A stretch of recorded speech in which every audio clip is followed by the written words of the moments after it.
مولانا روم فرماتے ہیں کہ لمحہ بلمحہ ہر لمحے ناگہانی بلا مصیبت اور مشکل کو اپنے ہر سو دیکھتے رہنا ہی بدگمانی ہے۔ وہ فرماتے ہیں کہ انسان غربت اور فقر سے ایسے ڈرتا ہے جیسے کوئی شخص سمندر میں حلق تک ڈوب چکا ہو اور بچنے کی کوئی امید بھی باقی نہ ہو۔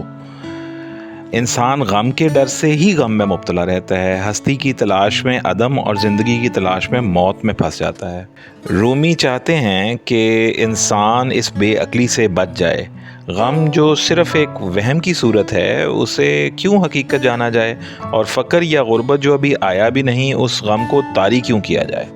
وہ انسان کو دعوت فکر دیتے ہیں۔ وہ کہتے ہیں کہ سوچ کے جیسے موت ایک شیر ہے جو اپنے شکار کو اپنی کھچار میں لے جانے والا ہو، تب شکار کے ہاں زندگی کی کیا قیمت ہوگی، وہ صرف شکار ہی جانتا ہے۔ جان لو کہ موت کا شیر تیری زندگی کو شکار کرنے والا ہے۔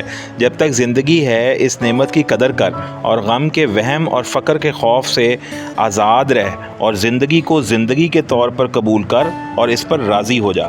کیا ہم بھی پیسے کی طلب اور شہرت کی ہوس میں صرف ان کے انتظار میں تو زندگی نہیں گزار رہے؟